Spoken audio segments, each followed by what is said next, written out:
livro de Gênesis, capítulo 13, versículo 1. Saiu, pois, Abrão do Egito para o Neguebe, ele e sua mulher, e tudo o que tinha, e Ló com ele. Era Abraão muito rico, possuía gado, prata e ouro.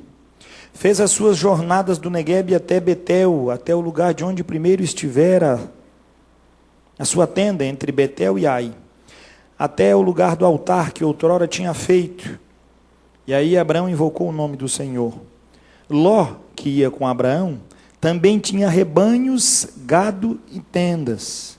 E a terra não podia sustentá-los, para que habitassem juntos, porque eram muitos os seus bens, de sorte que não podiam habitar um na companhia do outro.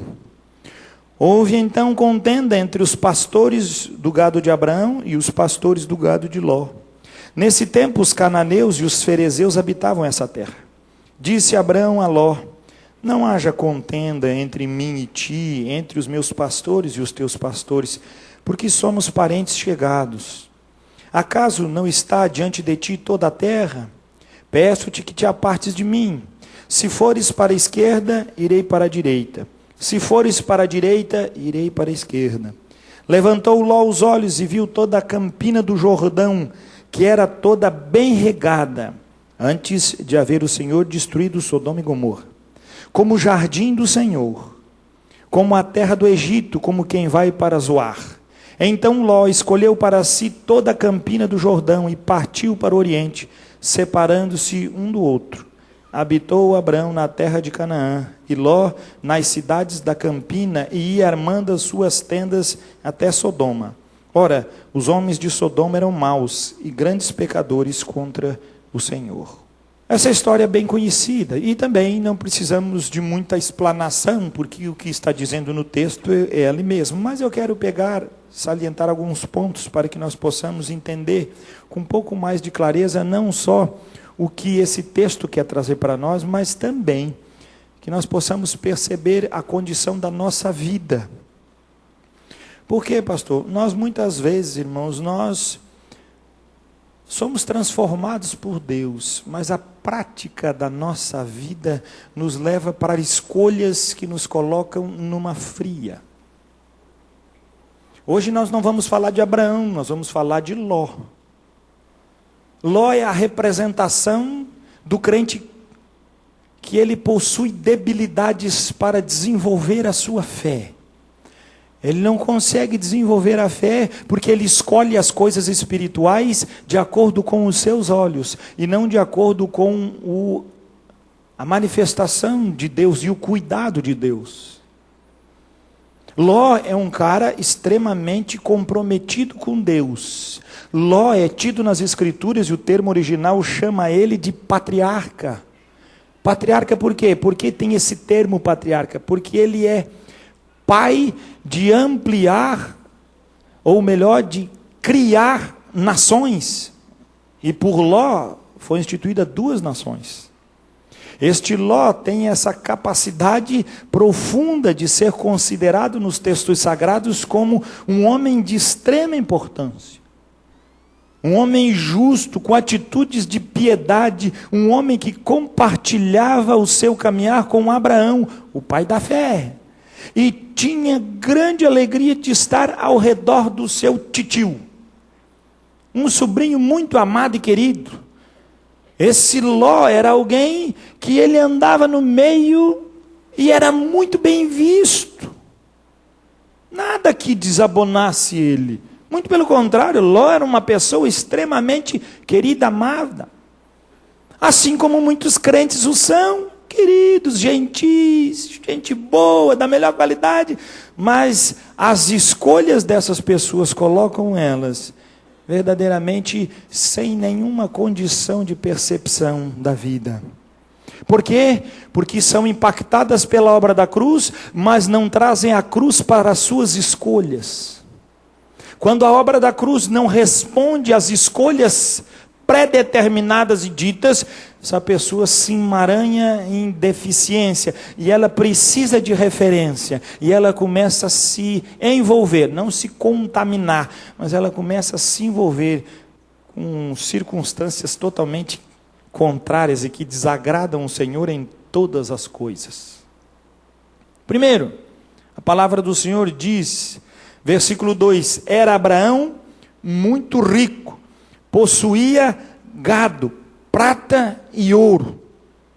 Diz a palavra do Senhor, versículo 5, Ló, que ia com Abraão, também tinha rebanhos, gado e tendas. Versículo 6 diz, e a terra onde eles estavam, lógico, em tendas, acampados, não podia sustentá-los, para que habitassem juntos, porque eram muitos os seus bens, de sorte que não podiam habitar um na companhia do outro.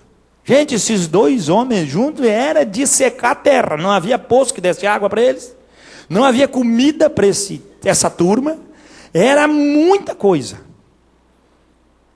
Gente riquíssima. Dependendo da igreja, isso seria um bom sermão, né? Rapaz, muito bem. Só que a palavra do Senhor nos diz que os pastores deles começaram a contender. Fechou o tempo. E aí, quando o pau fechou, os dois estavam lá, Abraão chama seu sobrinho e diz, nós não podemos haver contenda. Por quê? Porque nós vamos defender os nossos serviçais, os nossos pastores. Cara, eu e tu somos amigos, não dá. Somos parentes, temos sangue na veia. Agora preste atenção. Se tu está diante dos teus olhos toda a terra, se tu for para a esquerda, eu vou para a direita. Se tu for para a direita, eu vou para a esquerda. A direita, pedra, lugar seco, árido. A esquerda, Campina do Jordão, parecia o Éden, tudo verdinho. E aí Ló, que é do crente, que é o crente, você conhece o crente Billy the Kid? Aparece uma coisa, ele pá, saca e depois ele vai ver, é que nem o corredor lá, amputado, que era um do recordista, matou a noiva, deu 3 tiros, porque ela levantou no banheiro, depois ele perguntou se era um assalto. Está lá enrolado, preso até hoje. Pelo menos é o que ele disse, não sei se é verdade. Mas a pessoa andou dentro de casa e ele puxou da arma e meteu fogo. Mas não botou a mão do lado para ver se a moça não estava dando uma passeada. Tem crente que é assim. Amado, presta atenção. Tudo que é feito na pressa não tem aprovação de Deus. É você que está tomando a decisão. É você que está tomando a decisão.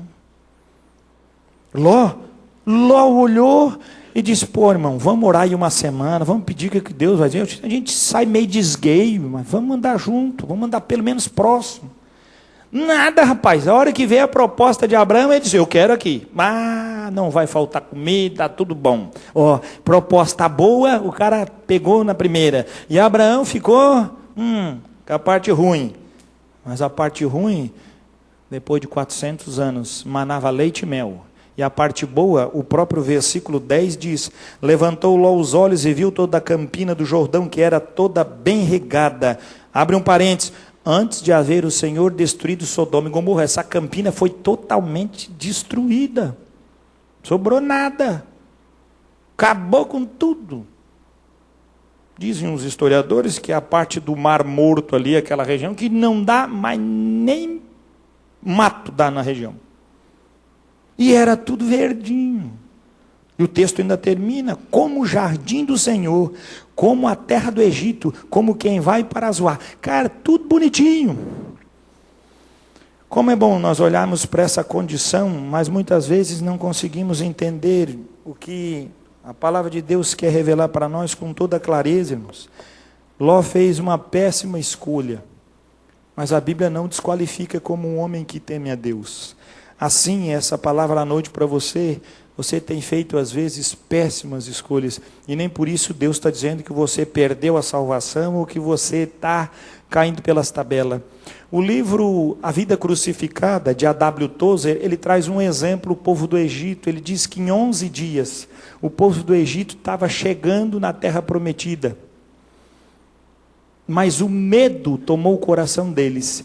E chegaram para Moisés, e conversando Moisés, então levantou os espias para que pudessem espiar a terra. Gente, se os caras já estavam com medo, os espias eram o quê? Os medrosos do povo. Foram fazer e deu no que deu. Você lembra muito bem no relatório que foi dado. Não dá para nós ir. Primeira coisa, não se toma decisão quando o coração está desesperado. Segunda condição, não se pode tomar nenhuma decisão quando o coração da gente está pensando que a coisa está 10. Não é assim, não. A concepção que nós precisamos entender na revelação que o texto traz para nós, principalmente dentro do mover, isso, meu filho, ajuda a nossa Sofiazinha. Acho que as irmãs vão dar um cuidado que ela está aí.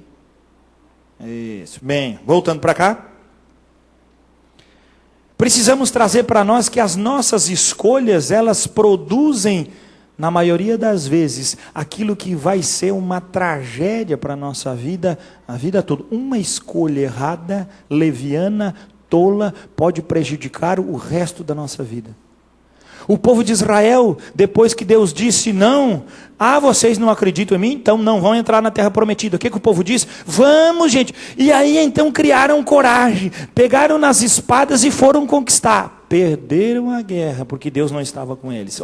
Ainda que venha um arrependimento, ainda que diga, poxa, minha escolha, não, mas eu fiz errado. Filho, você está com medo, a canela está batendo uma na outra, você precisa de conselhos sábios e não de decisões fáceis. Você recebeu diante de ti uma campina verde, tudo à disposição, isso é Deus. Nem sempre. Nem sempre. Nem sempre. Porque o caminho da cruz, ele não é um caminho fácil, ele não é um caminho que se abre verdejante, o caminho da cruz é um caminho de recusa, e o Senhor Jesus mesmo anunciando disse, que aquele que quisesse seguir ele, teria que tomar a sua cruz dia após dia. O Senhor Jesus mesmo diz que a porta que leva à perdição é larga. Entra de lado, de ponta cabeça, rolando, entra todo mundo. Mas a porta que leva à salvação, diz o texto sagrado, é uma porta estreita. É um por vez. O caminho é dificultoso. O caminho é cheio de dificuldades. É a palavra de Deus que diz para nós. Mas vamos ver o que acontece com o nosso querido Ló. Segunda carta de Pedro, capítulo 2.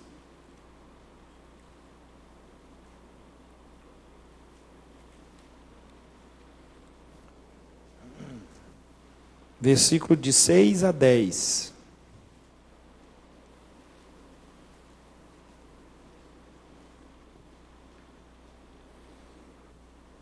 Veja a demonstração que o Senhor está trazendo para nós. Segunda carta de Pedro, capítulo 2, versículo de 6 a 10. Diz assim o texto sagrado. E reduzindo a cinzas as cidades de Sodoma e Gomorra, ordenou-as à ruína completa, tendo-as posto como exemplo a quantos venham a viver impiamente. Versículo 7. E livrou o justo Ló. A Bíblia chama Ló de justo.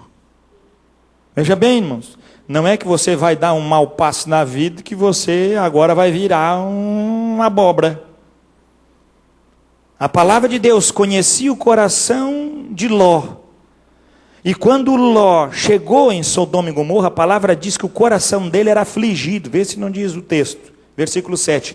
E livrou o justo Ló, afligido pelo procedimento libertino daqueles insubordinados. O pessoal lá de Sodoma e Gomorra.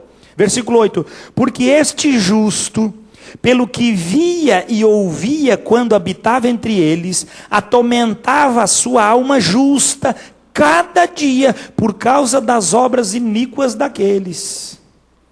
É porque o Senhor sabe livrar da provação os piedosos e reservar sobre castigos injustos para o dia do juízo. Versículo 10. Especialmente aqueles que, seguindo a carne, andam em imundas paixões e menosprezam qualquer governo, qualquer hierarquia, qualquer autoridade. Essas pessoas são atrevidos, arrogantes, não temem difamar autoridades superiores.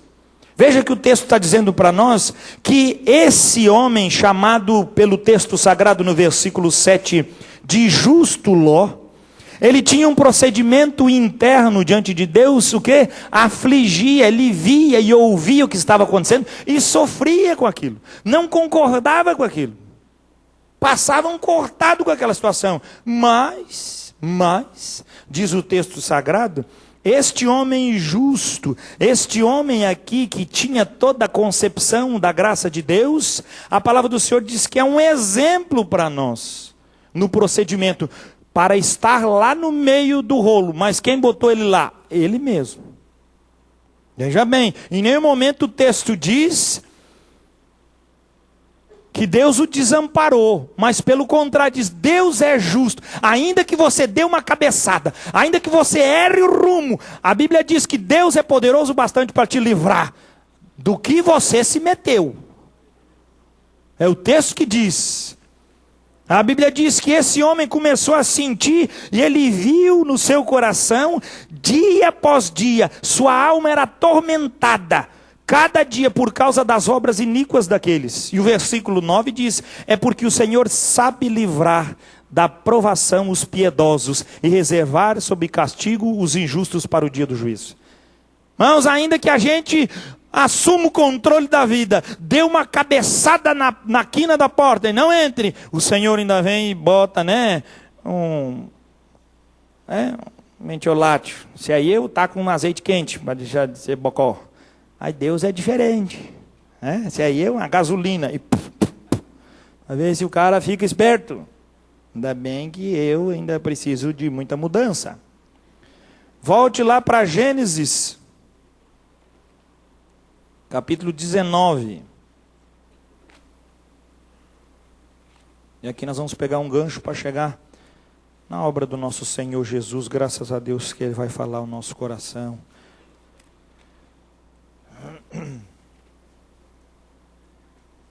Gênesis 19, versículo 15. Os anjos chegaram na casa de Ló e disseram para ele, Ló, se mexe, cara, vamos vazar. E Ló fica lá, vai, versículo 14, vai falar com os genros acham que ele está contando uma piada, Impiedade, meu filho, não leva a sério as coisas de Deus e nem os avisos. Isso não é para crente, isso é o ímpio. O ímpio você fala para ele, né, esses crentes são tudo doidos, um dia quando eu quiser eu vou, vai, céu da boca da onça. Não tem escapatória, minha filha. Versículo 15, do capítulo 19 de Gênesis. Ao amanhecer, apertaram os anjos com Ló, dizendo, levanta-te, toma tua mulher e tuas 2 filhas, que aqui se encontram, para que não pereças no castigo da cidade. Como, porém, se demorasse, pegaram-lhe os homens pela mão, a ele e a sua mulher e as suas 2 filhas, sendo-lhe o Senhor misericordioso, e o tiraram e o puseram fora da cidade. Havendo-os levado fora, disse um deles, livra-te, salva a tua vida, não olhes para trás, nem pares em toda a campina, foge para o monte, para que não pereças. Respondeu-lhes Ló, assim não, meu senhor meu, eis que o teu servo achou mercê diante de ti, e engrandeceste a tua misericórdia que me mostraste, salvando minha vida. Não posso escapar no monte, pois receio que o mal me apanhe e eu morra. Eis aí uma cidade perto, para a qual eu possa fugir, e é pequena, permite que eu fuja para lá. Porventura não é pequena? E nela viverá minha alma. Disse-lhe, quanto a isto, estou de acordo, para não subverter a cidade que acabas de falar. Apressa-te, refugia-te nela, pois nada posso fazer enquanto não tiveres chegado lá. Por isso se chamou Zoar o nome da cidade. Veja bem, aquele homem que nós acabamos de ver lá no começo, se separou de Abraão por causa do quê? Tinha camelo, posse. O que ele livrou? Só a roupita do corpito. Chega do outro lado, nem a mulher estava junto. Porque a mulher ficou olhando para trás, já imaginou a mulher? Rapaz, mas as minhas servas, e o vestido longo, e a minha chapinha, como é que eu vou ficar agora aqui no deserto? Rapaz, como é que vai ser, rapaz? Meu kit da Mary Kay, depois eu vou cobrar, né? Como é que eu vou ficar sem? Agora, rapaz, vou aparecer as rugas. Nenhuma latinha de massa corrida deu para trazer. Nada.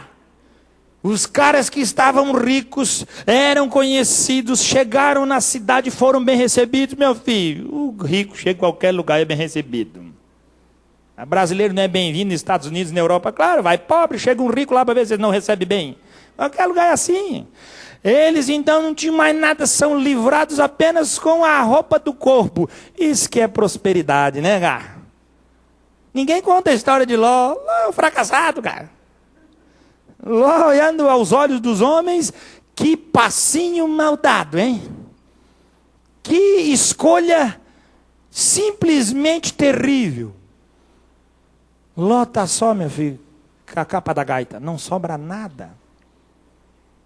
A gente diz assim, puxa pastor, mas parece que o senhor está falando para mim, eu estou passando uma situação dessa. Meu filho, só não pode ficar desse jeito. Porque nós, pela misericórdia do Senhor, entramos dentro de uma nova dimensão. Sobre nós repousa a graça do misericórdia. Nós recebemos uma obra de Cristo tremenda. E ainda que você esteja errando, o Senhor mandou você hoje aqui na igreja para Ele dizer que você precisa mudar a forma de ver. Você não precisa ser como Ló, que tem que estar metido no meio de qualquer povinho que seja. Não consegue andar, ou é com o titio, agora é em Sodoma e Gomorra, agora é Zoar. Ele tem que estar no meio de uma cidade. Ele tem que estar no meio de alguém. Isso era uma qualidade, uma deficiência dele, ou uma virtude, não se sabe. Mas ele tinha que estar no meio da fuzupa. Esse homem passa por uma grande dificuldade.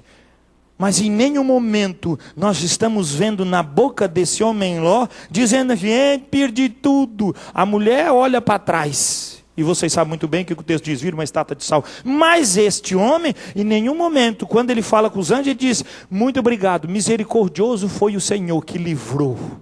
A ponto do anjo dizer, foge, enquanto chegar lá eu não posso fazer nada aqui. Por quê? Porque não dá. Temos ordens superiores.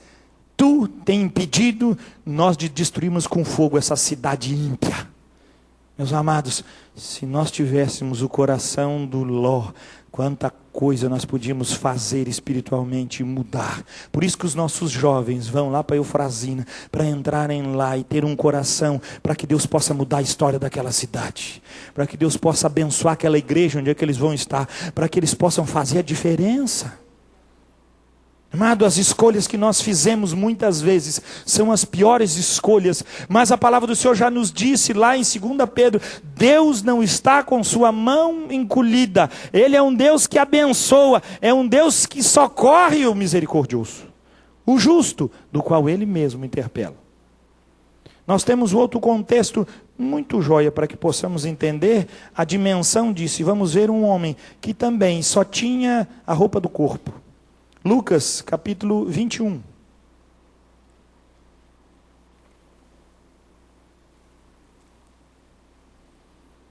Lucas 21, versículo 5.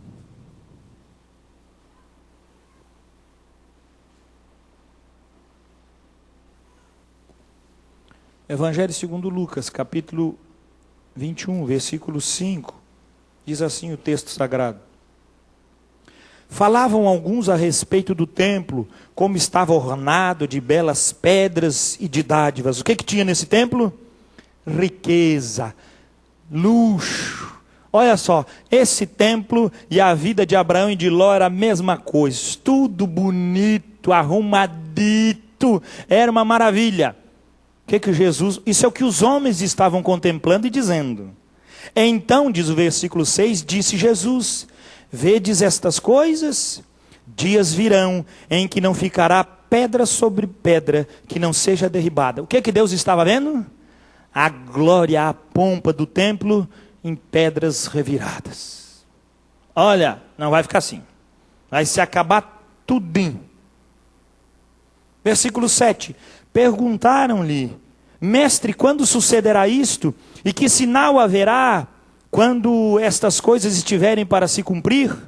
Respondeu Jesus: vede que não sejais enganados, porque muitos virão em meu nome dizendo, sou eu, e também chegou a hora, não o sigais.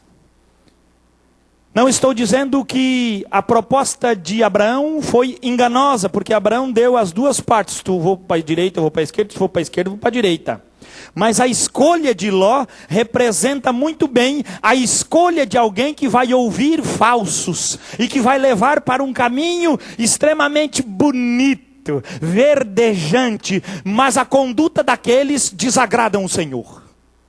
E o Senhor Jesus está dizendo para eles, abram bem os ouvidos. A Septuaginta, quando está traduzindo do hebraico para o grego, usa esse verbo dizendo lá que Ló, quando escolheu, se submeteu a sofrer o dano daquilo que estava acontecendo.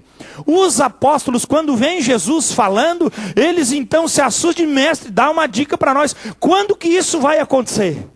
Nós não queremos ser enganados. E o mestre então diz, vede bem que não sejais enganados, diz versículo 8. Porque muitos virão em meu nome, dizendo, sou eu.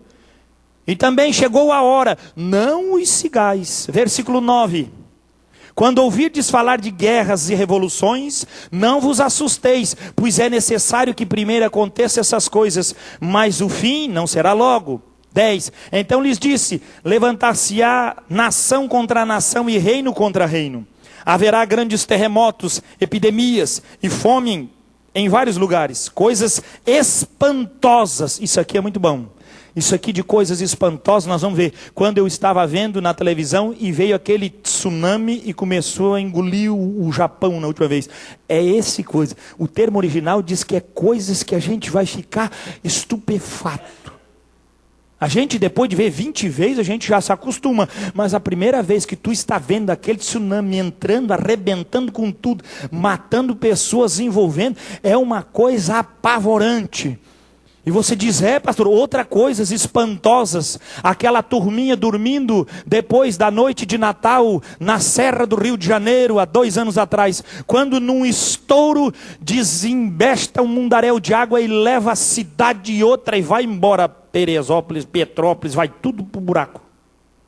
Angra dos Reis some, morre, destrói famílias, pousadas lindíssimas e riquíssimas, que estava lá só a nata. Veio a ira e ali, isso são coisas espantosas. Hoje nós estamos vendo, porque a televisão diz, porque se essa notícia chegar para nós, ninguém ia acreditar. Coisas espantosas, Jesus está dizendo, gente, o bicho vai pegar.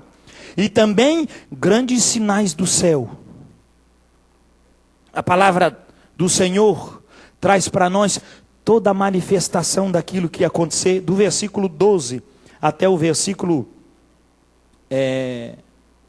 19, ou melhor, até o versículo 16, ele está trazendo um contexto para os apóstolos, mostrando o que aconteceria com eles particularmente, 16, 17. Versículo 18, Jesus ainda afirma para eles assim, de todos sereis, versículo 17, de todos sereis odiados por causa do meu nome, contudo não se perderá um só fio de cabelo da vossa cabeça. 19, é na vossa perseverança que ganhareis a vossa alma. A palavra do Senhor diz para nós que essa manifestação, há uma mistura aqui de Jesus falando do fim de Jerusalém para o fim dos tempos. Parte de um sermão extremamente profético, que Mateus 24 também traz. Mas eu quero que você dê uma puladinha nos versículos, porque isso aconteceu com Israel, e nós vamos para o versículo 34. Do mesmo capítulo 21. Acautelai-vos por vós mesmos, para que nunca vos suceda que o vosso coração fique sobrecarregado com as consequências da orgia, da embriaguez e das preocupações deste mundo. Cara, eu acho esse texto fantástico. Pastor, eu não sou de orgia e eu não sou de bebedeira, mas tem preocupação com o dia de amanhã? Mesma coisa. Jesus bota no mesmo padrão. Ele diz que a mesma afronta a Deus é a mesma coisa.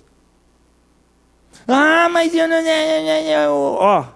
não está dizendo que a orgia é pior ou melhor, nem que a embriaguez é pior ou melhor. todos os três são condenáveis diante de Deus. E aí diz a palavra do Senhor, esta escolha é o homem que faz. Ele diz, não se sobrecarregue. O termo original está dizendo, não se coloque debaixo de um peso do qual não é necessário que tu carregue. É tu que escolhe. A bebedeira é tu que escolhe. A orgia é tu que escolhe. E tu se preocupar com o dia de amanhã, é tu que escolhe. Ah, mas eu não consigo. Ah, mas não dá jeito. A Bíblia diz que não é para nós levarmos sobrecarga e trazer sobre nós consequências. Por isso o texto sagrado começa com a palavra no versículo 34, dizendo, acautelai-vos, sede o quê? Prudentes, estão enxergando, abra os olhos, que o bicho está pegando. Diz lá o quê? Acautelai-vos por vós mesmos, para que nunca vos suceda que o vosso coração fique sobrecarregado com as consequências da orgia, da embriaguez e das preocupações deste mundo. E para que aquele dia, o dia o quê? Da ruína, não venha sobre vós repentinamente como um laço. Por que repentinamente? Os anjos disseram o que para Ló? Se apressa, ligeiro. Porque o povo está dormindo, sossegado, o dia ia amanhecer, o povo passou a noite inteira, ficaram atormentando a casa de Ló, queriam pegar os anjos para fazer bobiça, estava ali só esculhambando. Deixa que agora estão tudo dormindo. Você já viu qual é a batida que a polícia dá para os ladrões? Passa a noite inteira vendendo, passa a noite inteira cheirando. Quando é 6, 7 horas da manhã, os bandidão vão dormir, bota o fuzil de lado e dorme. Eles mal deitaram na cama, a polícia chega lá e vamos para a jaula. Vai ter tempo para dormir bastante. Pode ver, tem um tempo. Aqui a palavra do Senhor diz que aqueles que andam nesse mundo em orgias, em bebedeiras, em preocupações com as coisas deste mundo, porque se a gente perdesse a noite toda de sono, preocupado com as coisas de Deus, quantas noites eu já perdi de sono. E eu acordo no outro dia com 1, 2 horas de sono e trabalho o dia inteiro, não me dá dor de cabeça, não me ataca o estrombo, não dá nada. Estou prefeito. Por quê? Porque eu me preocupei com as coisas de Deus. E a força que vem é do céu. Mas quando o cara passa uma noite mal dormida com as preocupações dessa vida, o que adianta? Mas pastor, estou devendo. E daí? Adianta tu ficar devendo e perder o sono e continua no outro dia devendo. Mudou alguma coisa? Não mudou nada. Piorou, porque agora está com dor de cabeça que dormiu mal. Não tenha preocupações deste mundo. E a palavra do Senhor diz, para que aquele dia não venha sobre vós repentinamente como um laço. 35, pois há de sobrevir a todos os que vivem sobre a face de toda a terra. Os crentes estão fora? Não estão, meu filho. Todo aí, vai todo mundo ser colocado. Só os verdadeiros espirituais estão preparados. Acautelai-vos, tão esperto, cara. Todo mundo está indo dormir, nós estamos acordando. Todo mundo está querendo descansar, nós estamos espertos. Todo mundo está dizendo que está beleza, nós... meu filho, Todo mundo diz, vamos descansar que agora é tempo de paz. E aí vão dizer, a paz e paz e paz. Quando o mundo dizer que é a paz, o que é para nós ficar falando? Abra os olhos que o bicho vai pegar daqui a pouco.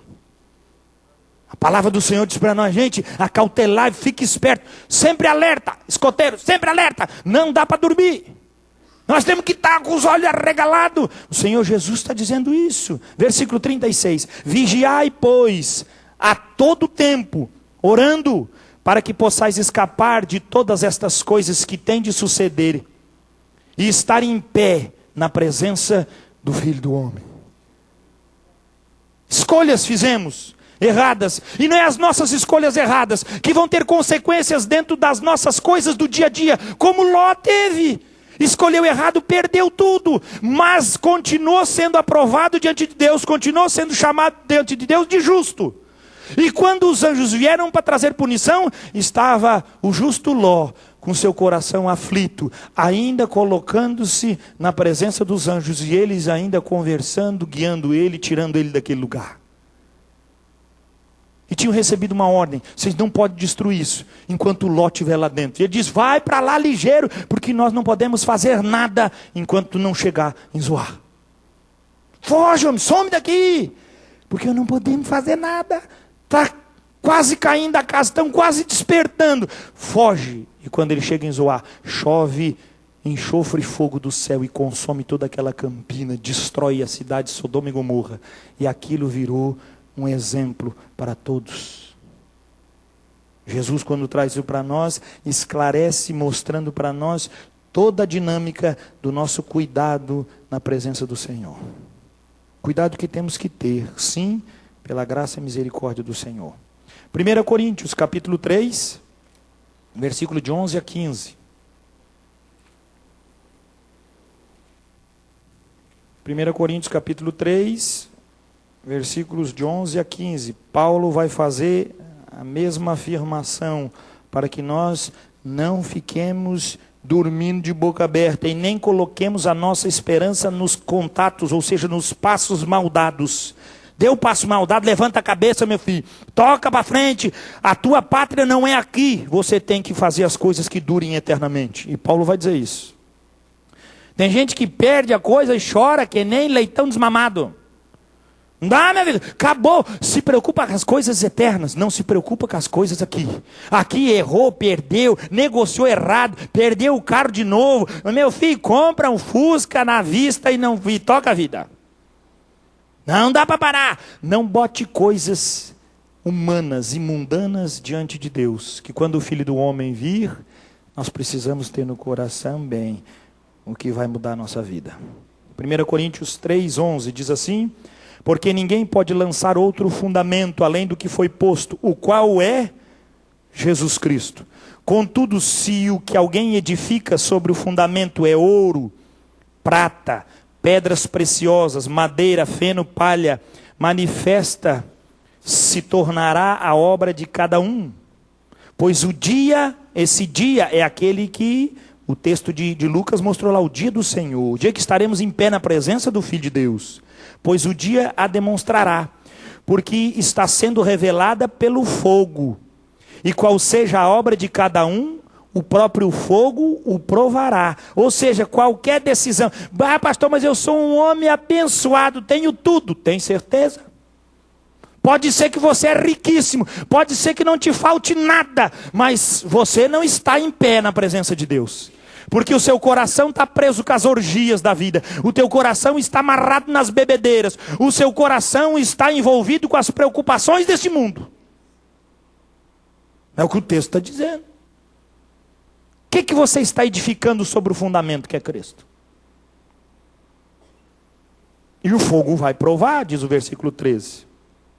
Versículo 14. Se permanecer a obra de alguém que sobre o fundamento edificou, esse receberá galardão. 15. Se a obra de alguém se queimar, sofrerá ele dano. Fez uma obra que é feno, que não tem valor lá para cima, que é daqui desse mundo, vai sofrer o dano, vai sofrer as consequências. Mas esse mesmo será salvo, todavia, como que através do fogo. Ele vai passar diante de Deus com as obras, mas só chega diante dele só palha e feno. A hora que ele passar pelo fogo, ele... meus amigos, cara, eu passei, tu passou. É como pelo fogo, passou, mas o que tinha para levar, não levou nada. Sobrou tudo, cara. Sabe aquela coisa, meu filho? Só faz assim, aquele álcool que tu bota, vai dizer... É que nem os haitianos. Por que não queria comer algodão doce? Você vai comer algodão doce? Você vai comer algodão doce, vai comer, come tudo e não enche, só fica boca doce. Por isso que é para criança. Para gente, meu filho, só dá cárie aquilo. É verdade. Agora o texto está dizendo para nós aqui, com toda essa estrutura, que nós temos que carregar coisas aqui na nossa vida, que quando nós nos apresentarmos diante de Deus, o fogo vai passar. E aí nós vamos dizer, pode tacar fogo aqui que não vai queimar. O outro, não, eu fiz bem, fiz de madeira. Pode dar. E aí começa, vira um carvãozinho, cara, mas vai queimar. O que é aprovado? Pedra preciosa, ouro, prata. Quanto mais fogo, mais puro fica. Passa pelo fogo, trouxe isso, galardão. Trouxe isso, galardão. Senhor, eu vim carregadinho, passei pela porta do fogo, sobrou só o chamuscado. Mas nem a sobrancelha chegar depilada no céu. O cara fez, acabou tudo. Meu, o que eu ganhei? Nada. Perdeu tudo, cara. Ele está lá dizendo, ó, se a obra de alguém se queimar, sofrerá ele o dano. Mas esse mesmo será salvo, todavia, como que através do fogo. Ah, glória a Deus por isso. Glória a Deus porque o Senhor nos avisa, o Senhor nos diz lá, e eu estou dizendo para vocês qual é a inclinação do coração e o que nós temos que fazer para fugir dessas inclinações que o coração nosso traz para enganar, para deturpar. Segunda carta de Pedro, novamente onde nós estávamos lá. Só que agora o capítulo 2, ou melhor, capítulo 1.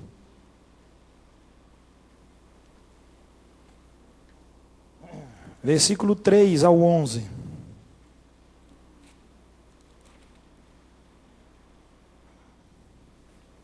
Nos falta alguma coisa? Vamos ver. 2 Pedro 1, de 3 em diante.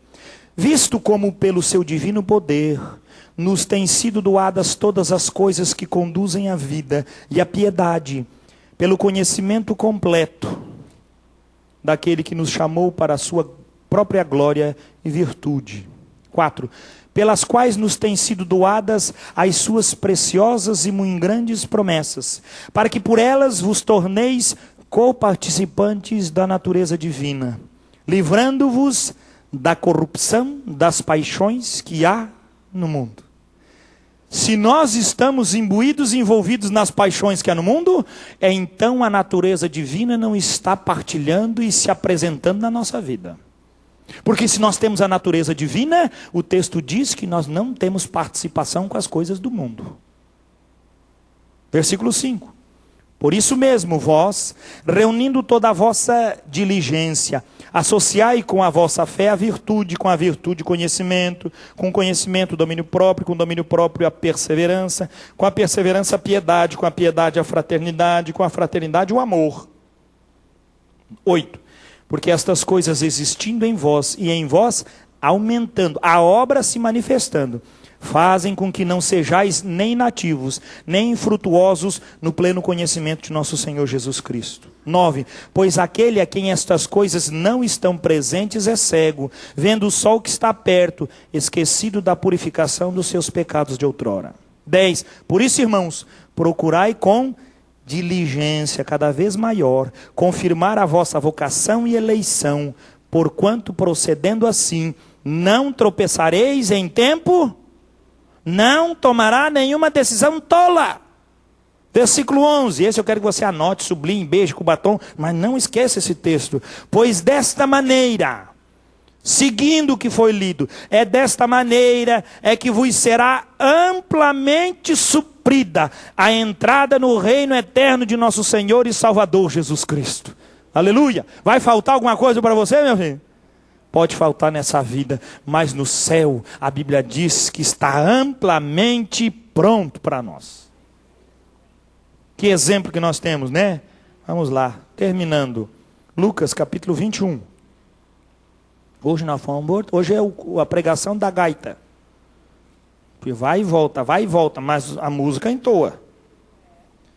Lucas 21, versículo 37.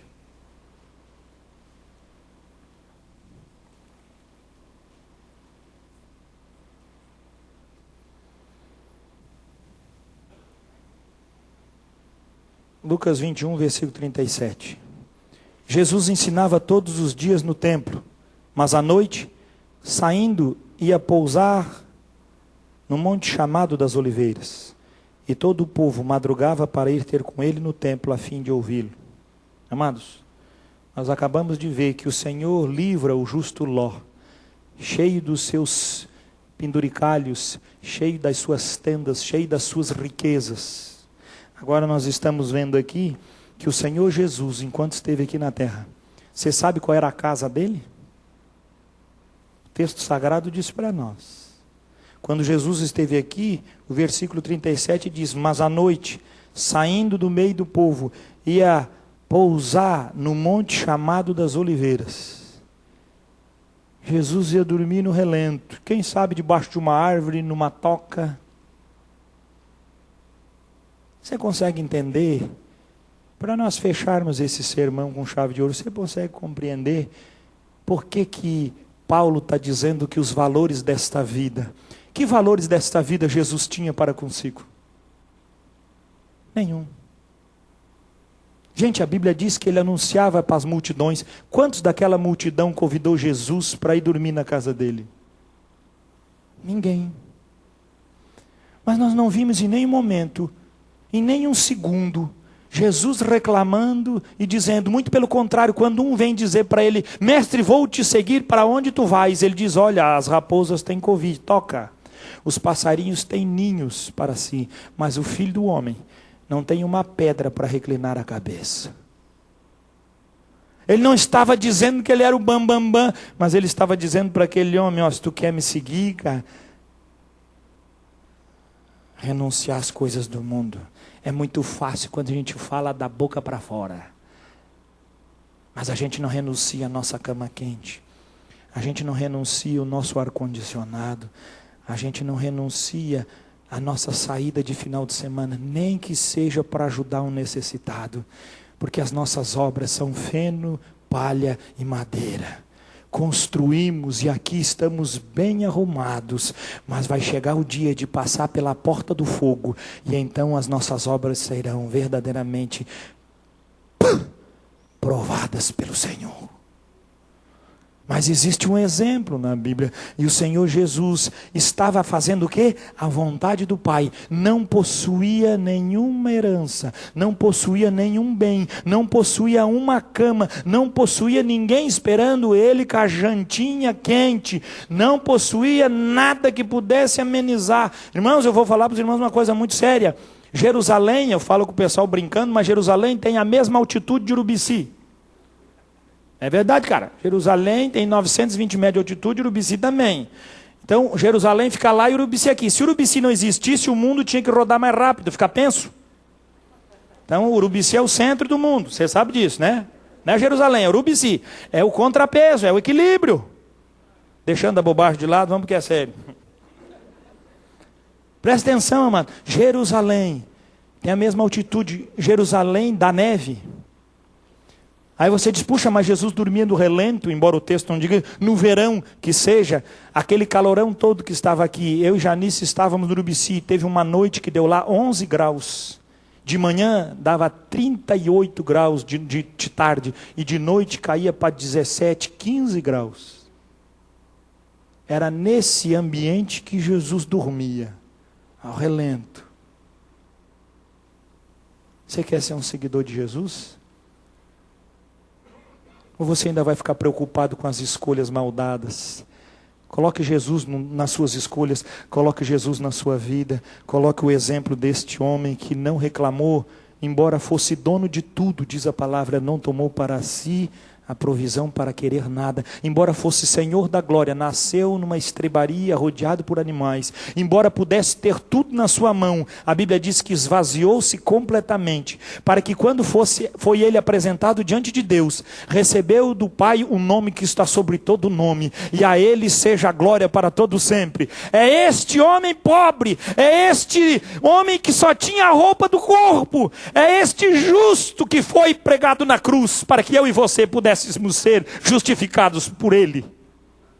É este homem que andou por essa terra, negando todos os prazeres da carne, todas as coisas que podiam dar para ele um pouquinho de alegria, para alcançar a coroa. E diz a palavra do Senhor, ele verá o fruto do seu penoso trabalho e se alegrará. Quando ele chegou diante do Pai, trouxe sim toda a sua obra, e o Pai o recebeu, e o coroou, e o mandou ficar do seu lado. Fica aqui, filho querido, até que eu bote todos os teus inimigos por escabelo dos teus pés, por tapetinho, para que todos saibam que tu és o meu filho amado. E quando revelando-se a respeito desse Jesus, que negou todas as coisas dos homens, para usufruir a coisa mais primordial e bela, ouvir seu pai. O pai então o defendia no monte da transfiguração. Este é meu filho amado, a ele ouvi. Quem veio pela manhã sabe muito bem o que eu estou dizendo. A ele escuta. É ele o bom pastor. É Ele que chama, é Ele que acolhe. Sua vida está ruim? Tá não, meu filho. Mas a minha pergunta é, o que você está construindo? É palha? É madeira? É feno? O Senhor, Ele sabe livrar os seus justos. Ele sabe tirar você. E sabe socorrer ainda, independente do lugar que você se encontra.